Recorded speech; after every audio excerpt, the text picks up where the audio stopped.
Let me start with this truth. Your life does not rise to the level of your talent. It rises to the level of your voice. Right now, there are ideas trapped inside you, dreams sitting in silence, opportunities passing by because your mouth hasn't been trained to carry the weight of who you really are. Confidence is not something you wait for. It is something you build. One word at a time. I'm going to give you 6 truths, not theory, not motivation that fades tomorrow. This is transformation. If you're willing to apply it, confidence is not something etched into your DNA at birth. It is not reserved for the loud, the charismatic, or the ones who seemed fearless from childhood. Confidence is built the same way strength is built, through intentional, uncomfortable repetition. Every confident speaker you admire once stumbled over words, doubted themselves, and felt the same tightness in their chest that you feel now. The difference is not who they are. The difference is what they chose to practice. When you label confidence as a personality trait, you give yourself permission to quit before you start. But when you understand it as a skill, everything changes. Skills can be trained. Skills can be refined. Skills respond to effort. The moment you accept this truth, you take back power that fear has been borrowing from you for too long. Most people confuse confidence with comfort. They think confident people feel calm, relaxed, and ready before they speak. That's a lie. Confidence is not the absence of fear. It's the ability to act despite it. Skills are developed in tension, not ease. Athletes don't grow in comfort zones. Musicians don't master instruments by avoiding difficult pieces. Speakers don't become confident by staying silent. Your voice strengthens when you put it under pressure. Every shaky sentence you finish instead of abandoning halfway is training. Every time you speak when your heart is racing, you are wiring courage into your nervous system. Confidence doesn't arrive before action. It is the reward for action repeated consistently. When you say, "That's just not who I am," what you're really saying is, "I haven't practiced enough yet, and that's okay." But don't confuse lack of practice with lack of potential. Nobody walks into a gym expecting to lift heavy on day 1. Yet people expect themselves to speak powerfully without training their voice, their clarity, or their delivery. That expectation is unfair and unrealistic. Confidence grows in stages. First, you speak awkwardly. Then you speak clearly. Then you speak boldly. Each stage is necessary. Skipping stages doesn't make you confident, it makes you silent. And silence is not safety, it's stagnation. A skill grows when it's used consistently, not occasionally. Speaking confidently is no different. You don't wait for big moments to practice. You train in small ones. You speak up in meetings. You articulate your thoughts instead of letting others interrupt you. You explain ideas fully instead of cutting yourself short. These moments seem small, but they compound. Every repetition tells your brain, "I can handle this." Over time, your body stops treating speaking as a threat and starts treating it as normal. That's when confidence begins to feel natural. Not because it always was, but because you earned it through repetition. Many people believe confidence should feel good immediately. But skills often feel uncomfortable before they feel empowering. When you're learning to speak with authority, there will be moments where your voice sounds unfamiliar, where you hear yourself and think, "Who do I think I am?" That discomfort is growth announcing itself. You are stepping into a version of yourself your nervous system hasn't met yet. Stay there, don't retreat. The more time you spend in that space, the more familiar it becomes. What once felt forced becomes fluid. What once felt scary becomes standard. That's how skills evolve, through patience, persistence, and tolerance for discomfort. Here's the truth most people never hear. Confidence is not about sounding perfect. It's about being willing to be seen while imperfect. When you wait to speak until you're flawless, you'll wait forever. Confident speakers allow themselves to be human. They trust that clarity beats perfection and conviction beats polish. They understand that skill is built in real time, not in imagination. Every sentence you speak is either strengthening your voice or weakening it. Silence is not neutral, it's a decision.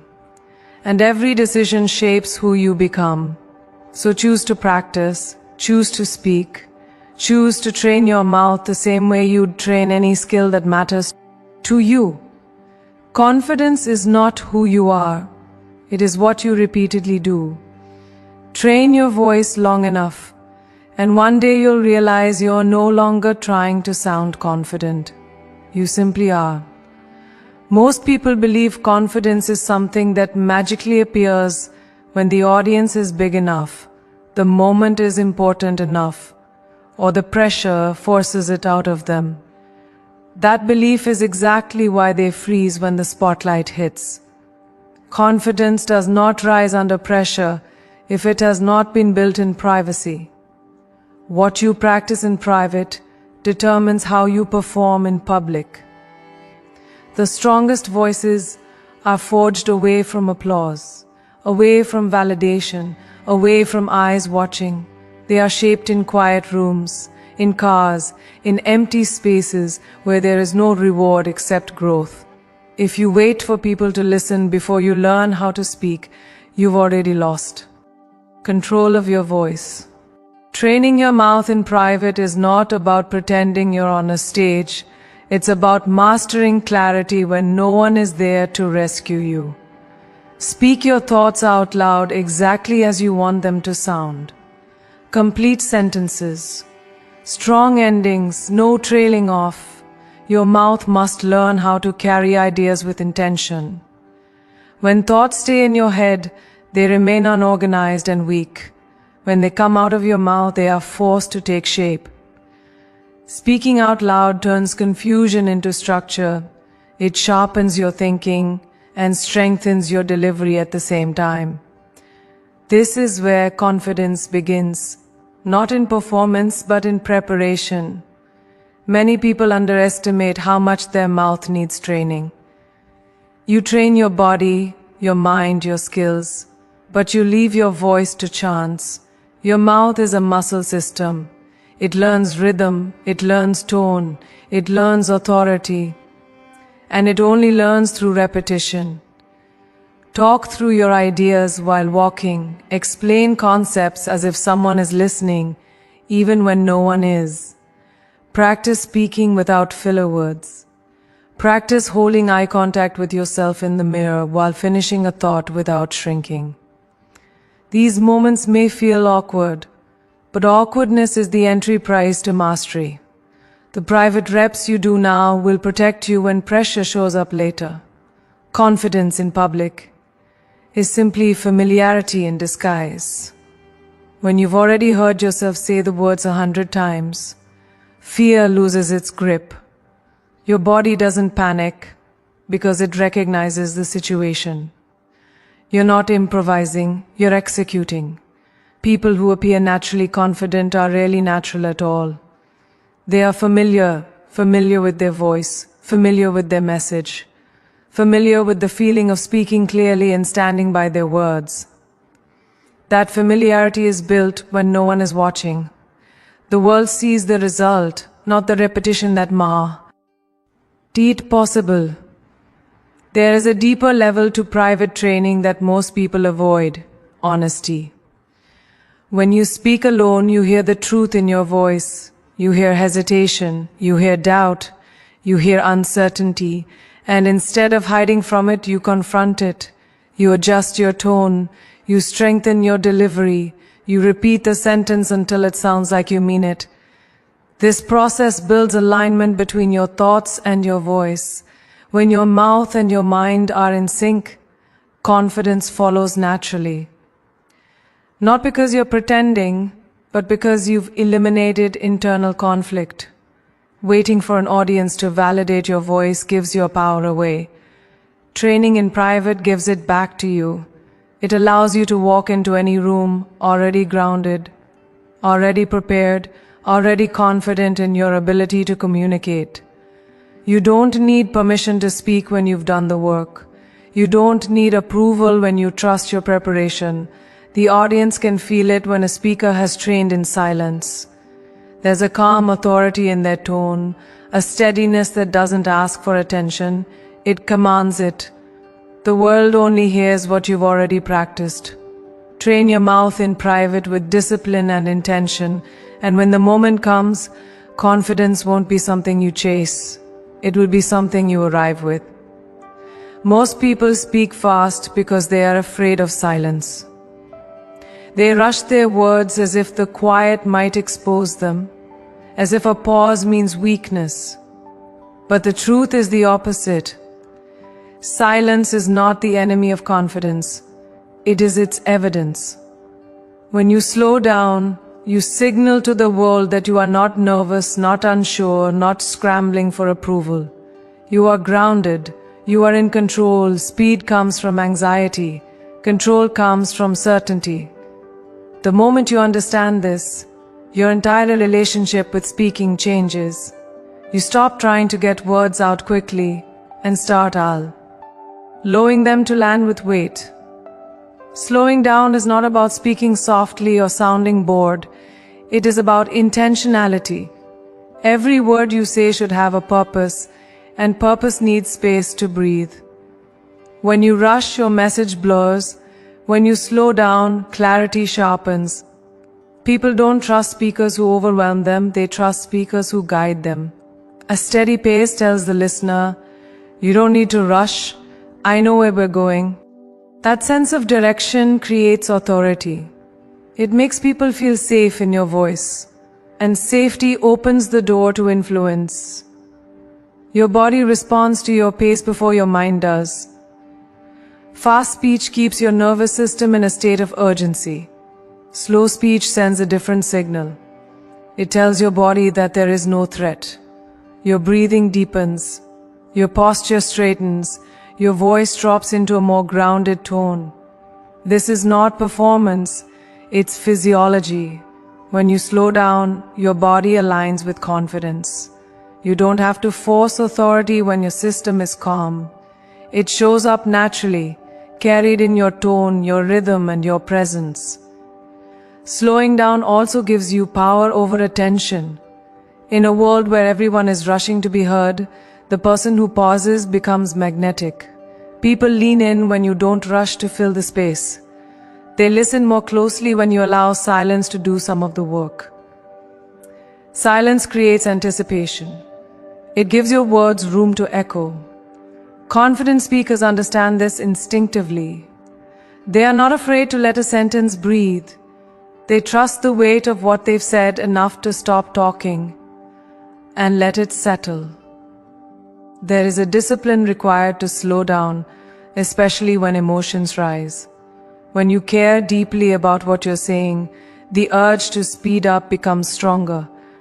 This is where training matters. You must practice speaking slowly when it feels unnatural. You must resist the urge to rush through important points. This discipline turns emotional intensity into controlled power. Instead of sounding overwhelmed by your message, you sound anchored in it. People don't follow frantic energy, they follow controlled strength. Slowing down transforms how people perceive you, but more importantly, it transforms how you perceive yourself. When you hear your own voice, steady and deliberate, your confidence deepens. You begin to trust yourself more. You stop second-guessing every sentence. You realize you don't need to prove anything, you only need to communicate clearly. That realization is freeing. It shifts speaking from a performance into an expression. And when expression replaces performance, confidence becomes sustainable. Slow down and you will discover that power has always been waiting for you in the space between your words. Control the pace and you control the room. Most people don't lose authority because of what they say, they lose it because of how they say it. Words without belief collapse under their own weight. The moment your voice sounds unsure, the message weakens no matter how intelligent or valuable it is. Confidence is transmitted before it is understood. People feel conviction before they analyze logic. If your tone hesitates, if your sentences trail off, if your delivery sounds like you're asking for approval, the listener subconsciously decides not to trust you. This is why belief is not optional. Your words must arrive already convinced, or they will never convince anyone else. The end of your sentence is where authority lives or dies. That final moment, when your voice either lands firmly or fades away, tells people everything they need to know about how much you believe yourself. When sentences end weakly, they signal doubt. When they end clearly, they signal certainty. This isn't about being loud or aggressive, it's about being decisive. Confident speakers finish their thoughts. They don't apologize with their tone. They don't retreat at the last second. They plant their words and let them stand. The listener feels that solidity and responds to it instinctively. Belief begins internally, long before it reaches your mouth.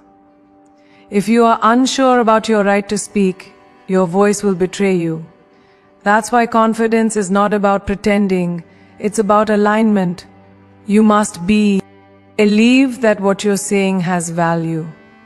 Not that it's perfect, not that everyone will agree, but that it is worth being heard. When you speak from that place, your delivery changes automatically. Your voice steadies, your words slow down, your tone deepens. Conviction is not forced, it is revealed when internal resistance disappears. Many people soften their speech because they are afraid of being judged. They add qualifiers, they shrink their statements, they turn declarations into suggestions. This habit slowly trains your mouth to sound uncertain even when you're right. Confidence requires unlearning that reflex. It requires allowing your words to stand without padding, saying what you mean and meaning what you say. Not everyone will like it, but confidence has never been about being liked. It has always been about being trusted. And trust comes from consistency between belief and delivery.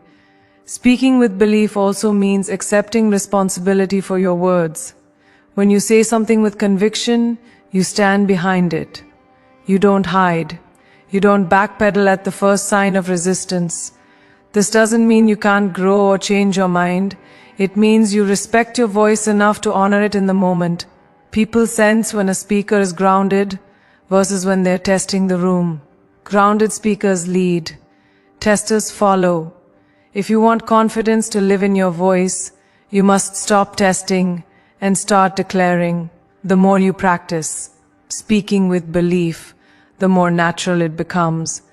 At first, it may feel uncomfortable to end sentences strongly, to remove hesitation from your tone, to let your words land without explanation. But discomfort is the sound of growth. Over time, your mouth learns conviction. Your nervous system learns that it is safe to be firm, and one day you will notice something powerful. You are no longer trying to sound confident. Your voice simply reflects the certainty you've built within yourself. Say it like you believe it, because belief is what gives words their weight. When your voice carries conviction, your presence becomes undeniable, and the world listens differently. Most people believe confidence is a feeling that arrives first, and only then do they allow themselves to act. That belief keeps them trapped. Confidence is not the starting point. It is the result. Courage always comes before confidence. Action always comes before certainty. If you wait to feel ready before you speak, you will spend your life rehearsing conversations that never happen. The truth is uncomfortable but liberating. You will never feel fully prepared. You speak anyway, and through that act, confidence begins to form. Not all at once, but gradually, quietly, through repetition. Fear is not a sign that you're incapable. It's a sign that you're stepping into growth. Your body reacts to uncertainty because it doesn't recognize the territory yet. That reaction doesn't mean stop, it means proceed with awareness. Confident speakers are not fearless people. They are people who have learned that fear does not have authority over their actions. They let fear ride in the background while they move forward. Every time you speak, despite the discomfort, you teach your nervous system a new lesson. This is survivable. This is manageable. This is progress. The first times you speak when you're afraid, your voice may shake. Your words may come out imperfectly. Your thoughts may not land exactly how you planned. That does not mean you failed. That is what courage looks like in real time. Confidence does not grow from flawless performance, it grows from proof. Proof that you can speak and remain standing. Proof that nothing breaks when you use your voice. Proof that the world does not collapse when you express yourself. Each imperfect attempt is evidence, and evidence builds belief. There is a dangerous myth that confident people are simply different, that they don't feel the same internal resistance. In reality, the difference is exposure. They have walked into fear so many times that it no longer feels unfamiliar. What once triggered panic now triggers focus. What once caused hesitation now signals readiness. This transformation doesn't come from thinking about speaking, it comes from doing it. Repeated exposure rewires your response. Courage practice consistently turns into calm. Calm sustained over time becomes confidence. Avoidance strengthens fear. Every time you stay silent to avoid discomfort, you reinforce the belief that speaking is dangerous. But when you confront fear with action, you weaken it. The more you speak, the less power fear holds. This is not about being reckless, it's about being intentional. Choose moments to step forward. Choose opportunities to use your voice even when it feels inconvenient or uncomfortable. These moments are training grounds. They are where courage is built and confidence follows. Eventually, something shifts. You speak and the fear doesn't disappear, but it no longer controls you. You trust yourself to handle whatever comes next. That trust is confidence. Not loud, not arrogant, not performative, earned. It comes from knowing that you can move forward even when certainty is missing. And once you understand that confidence is something you build through action, not something you wait for, you stop asking for permission. You start showing up as you are, and that is where your voice finds its power. Speak before you feel ready. Act before certainty arrives. Courage is the door, confidence is what grows on the other side, and it only belongs to those willing to walk through first. Most people underestimate the responsibility attached to their voice. They think speaking is optional, that silence is neutral, that holding back only affects them. But your voice carries more than sound. It carries possibility. Somewhere, someone is waiting to hear words that only you can say in the way only you can say them. Your experiences, your lessons, your perspective were not given to you by accident. When you choose not to speak, you don't just protect yourself from discomfort, you withhold value from the world. Confidence begins to shift when you realize your voice is not just about self-expression, it is about service. Every breakthrough you've ever had came because someone else spoke up. Someone shared a truth. Someone explained something clearly. Someone had the courage to articulate what others were thinking but couldn't say. That chain continues through you. Your voice can clarify confusion, inspire movement, or give permission to someone else to step forward. You may never know how far your words travel or who they reach. But impact is not measured by visibility, it is measured by influence.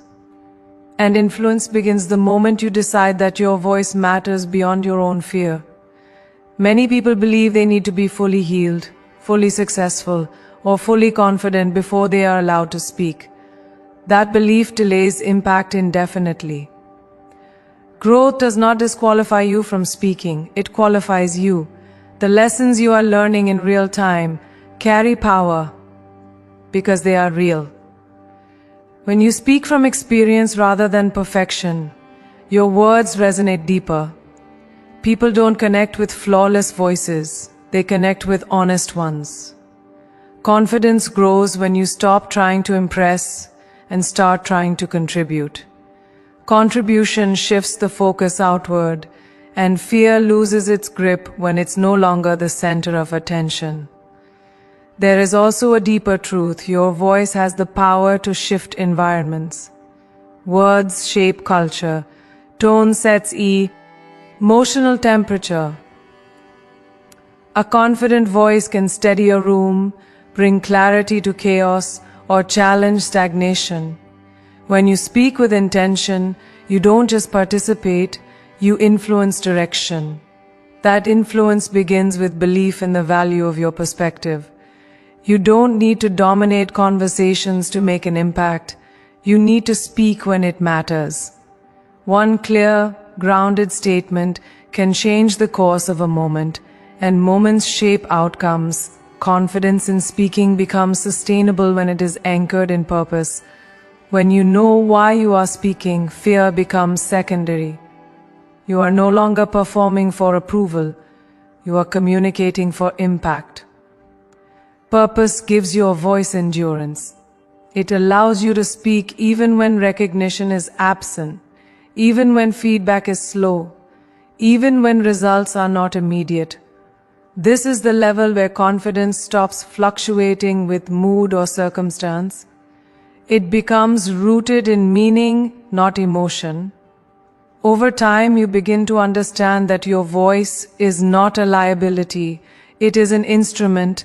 The more you use it with intention, the more refined it becomes. You learn when to speak, how to speak, and why your words matter. Confidence stops being something you chase and becomes something you embody. Not because you are fearless, but because you are committed to impact. And when impact becomes the priority, silence is no longer an option. Your voice is not just yours. It is someone else's clarity, courage, and breakthrough. Speak with purpose and your confidence will grow stronger than fear ever could. Most people think confidence is something you turn on when you need it, like a switch you flip in big moments. That mindset keeps confidence fragile. Real confidence is not an event, it is an identity, and identity is built through consistency. What you do occasionally does not define you. What you do daily does. When you speak with intention once, in a while, confidence feels temporary. When you speak with intention every day, confidence becomes who you are. Your mouth, your mind, and your presence align through repetition until confidence is no longer something you try to access. It's something you operate from. Consistency is where most people fall short because it's not glamorous. There is no applause for practicing your voice alone. No recognition for choosing clarity in small conversations. No reward for speaking up when it would be easier to stay quiet. But this is where transformation happens. Every consistent action sends a signal to your identity, this is who I am becoming. When you repeatedly choose to speak clearly, to finish your thoughts, to stand by your words, your brain updates its self-image. You stop seeing yourself as someone who hopes to be confident and start seeing yourself as someone who speaks with authority. Your environment will try to pull you back into old patterns. There will be people who are comfortable with the quieter version of you. situations that reward silence, moments where shrinking feels safer than standing out. This is where consistency becomes non-negotiable. Confidence cannot be situational if you want it to be sustainable. You don't speak boldly only when it's convenient. You speak consistently because it aligns with who you are becoming. Identity-level confidence does not negotiate with comfort. It operates from standards. Standards are the invisible force behind confident behavior. When your standard is clarity, you don't mumble. When your standard is conviction, you don't trail off. When your standard is self-respect, you don't minimize your voice to make others comfortable. Standards remove decision fatigue. You no longer ask yourself whether you should speak up. You already know. This is powerful because hesitation drains energy. Standards create certainty. And certainty fuels confidence. Not emotional confidence, but grounded confidence rooted in self-trust. Consistency also builds resilience. When confidence is tied to mood, it disappears under pressure. When it's tied to identity, it holds steady. You will still have off days. You will still feel nervous at times. But those moments no longer define your behavior. You speak anyway because that's what you do. This is the difference between people who sound confident occasionally and people who are consistently respected. Respect follows predictability. When people know you speak clearly and stand by your words, they trust you, even before you open your mouth. Over time, something profound happens. You stop performing confidence and start embodying it. Your tone stabilizes. Your pace becomes intentional. Your presence feels grounded, not because you're trying harder, but because you've removed inconsistency. The internal battle quiets down. You're no longer negotiating with fear, waiting for motivation. You act from alignment. And alignment is the birthplace of real confidence. The kind that doesn't need validation, permission, or perfect conditions. Consistency turns confidence into identity. When you decide who you are and show up as that person every day, your voice stops shaking, your presence stops shrinking, and confidence becomes the natural expression of the standards you live by.